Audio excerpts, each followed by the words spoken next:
partir de hoje, você confere aqui no Espaço 2 dicas de literatura. E quem vai dar essas dicas para vocês de 15 em 15 dias é o escritor e diretor Saulo Ribeiro. Olha só que legal!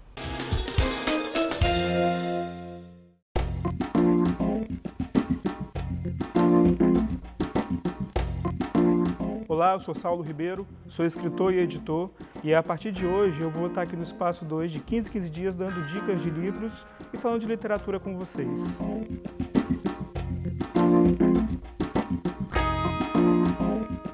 O Espírito Santo, ele vive um momento muito importante na produção de livros, no movimento de literatura. A gente tem grandes escritores por aqui produzindo e trocando informações em eventos, em saraus.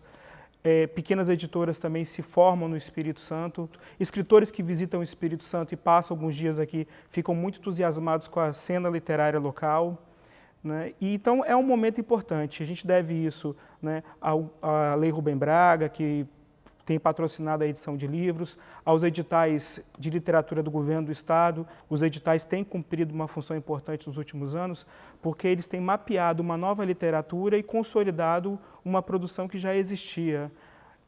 Nessa semana, por exemplo, no dia 19, ocorreu o lançamento dos livros do edital de 2014, né? E isso deu uma amostragem muito boa do grande momento que a gente está vivendo. A gente teve ali escritores como Sara Vervlu, né, publicando um novo livro, né, e também alguns escritores como Vladimir Cazé reeditando livros. Tivemos escritores veteranos, né, tipo o saudoso Hamilton de Almeida, que já faleceu, mas a família submeteu uma obra à reedição. Um momento muito esperado também que foi a reedição de O Sol no Céu da Boca, do Fernando Tatagiba. E eu quero me apegar a dois livros aqui que estão sendo lançados nesse edital. É o Microafetos, do Vladimir Cazé. Isso aqui é a segunda edição desse livro. A primeira edição foi pelas Edições K de São Paulo, em 2005. O Vladimir Cazé, ele é um poeta muito meticuloso e nesse livro, utilizando a metáfora que é a observação de pequenos animais, insetos, grandes animais, ele acaba criando uma metáfora das grandes angústias humanas. É uma obra imperdível por isso. A poesia do Cazé, ela é muito bem ajustada, ela é muito bem feita. Se a gente pega, por exemplo, um trechinho qualquer aqui, tem, por exemplo, um poema sobre a gaivota. Embora sobrevoe avenidas e praias de várias cidades, atravesse vales situados longe e só volte ao mar à noite, a gaivota gaiata avista apenas mapas. E aí a gente tem uma amostragem da poesia do Cazé, viajando por pequenos animais e grandes angústias humanas. Outro livro que foi lançado nessa semana, dentro desse edital, é o Chorume, de Tiago Zanoli. Esse é um romance, uma obra de estreia do Tiago Zanoli, um jornalista que agora estreia na literatura. E aqui, seguindo aquela tradição do Harry Miller, do Reinaldo Moraes, Tiago Zanoli purga suas paixões, purga sua visão de mundo, a sua visão pessimista do universo na literatura. É mais um caso em que a pessoa se vinga escrevendo prosa. E o resultado é um livro vertiginoso, com muito humor, muito bem escrito e que vale muito a pena a leitura. E essas foram as dicas de hoje. Para vocês, uma boa leitura e me aguardem no próximo programa com novas dicas.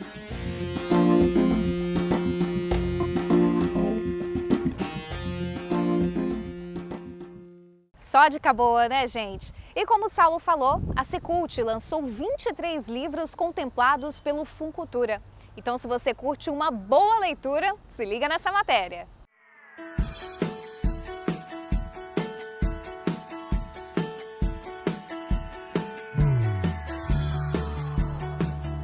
Um conjunto de 23 livros com um recorte da produção contemporânea capixaba foi lançado simultaneamente pela Secult.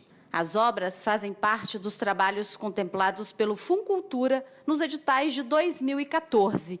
As publicações oferecem uma diversidade de estilos e gostos literários.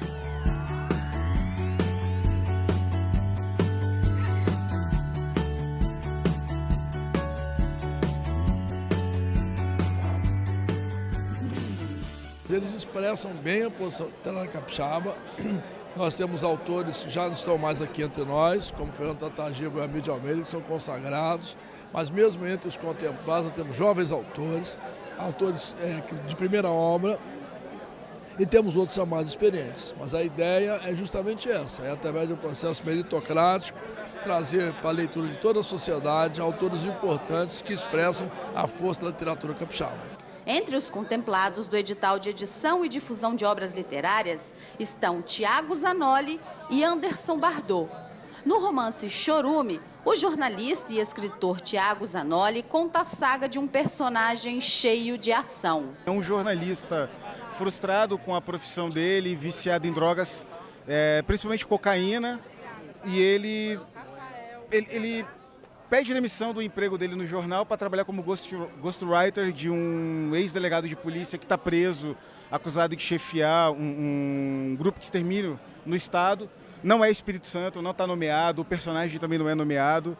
Enfim, só que esse cara, ao mesmo tempo que ele almeja ser escritor e fazer esse trabalho para esse ex-delegado, ele não faz absolutamente nada, ele só vive uma vida de boemia, drogas e malandragem. Em Cavidades, primeiro livro do compositor e escritor Anderson Bardot, ele explorou as descobertas do mundo e da vida. São poemas escritos por ele nos últimos 10 anos. É um livro que fala sobre liberdade através das minhas pulsões sexuais, através do meu desejo de escrever letras de música, aforismos, poesias, enfim, é um compêndio de textos que eu vim escrevendo ao longo dos meus 10 anos e que eu retrato um pouco da minha vida, da minha sensibilidade, do meu universo particular. Eu acho que o livro também resume um pouco de como que foi minha trajetória na música, no audiovisual e também na própria literatura, no meu canto, no meu quarto. As formas de lidar e resolver problemas do cotidiano estão nos quadrinhos Rodeio com Rinoceronte, primeira publicação de André Félix, contemplado pelo edital de História em Quadrinhos. Rodeio com Rinoceronte é a consciência do autor. É a consciência minha, né, diante dos meus problemas todos ali, mal resolvidos, em que, de repente, eu me deparo com um rinoceronte dentro da minha casa. E aí, o que eu vou fazer com ele? Aí eu destrincho toda a história no quadrinho. O edital de reedição de obras literárias e autores capixabas permitiu ao público ter acesso a obras de autores famosos que estavam fora de circulação. Entre eles, o romance Blissful Agony, de Hamilton de Almeida, e O Sol no Céu da Boca, de Fernando Tatagiba. O livro de contos, lançado em 1980, foi o primeiro da série Coleções de Letras Capixabas. Fiz questão de manter a íntegra do Tatagiba, mesmo com algumas coisas que mudou-se com o tempo, a questão ortográfica e a referência que ele se fazia, quem viveu naquela época, naturalmente que vai entender perfeitamente a que ele se referia. Naquela época, o boom do Tubarão, ele está se colocando aqui, a Vila Rubim, né? Essas questões todas da Grande Vitória, ele traz nesse livro em 80. 600 exemplares de cada obra vão ser distribuídos na rede pública de ensino, nas bibliotecas públicas municipais e também nas unidades da Biblioteca Móvel e da Biblioteca Transcol. A ideia é que os livros cheguem a todos os municípios do Espírito Santo. O lançamento foi concorrido e o público pôde levar para casa gratuitamente vários livros. No cenário atual, que as pessoas estão necessitando de cultura, eu acho que uma coisa dessa, que tem uma variedade enorme e as pessoas podem ver, olhar e escolher, e tem essa interação leitor com autor, eu acho que é importante hoje em dia. É meio difícil ter um evento literário assim tão grande assim aqui no estado assim e que distribui livros de forma gratuita, né? Então assim, eu gosto muito de ler. Na questão sou bem eclética, tanto é que tem aqui romance, história em quadrinho, de tudo um pouco. Mas eu achei bem interessante e resolvi vir aqui prestigiar os autores. Eu escolhi um pouco de literatura infantil, poema, prosa, narrativa, opções diferentes para a gente poder conhecer o que os escritores capixabas dessa nova geração e da geração mais experiente estão escrevendo.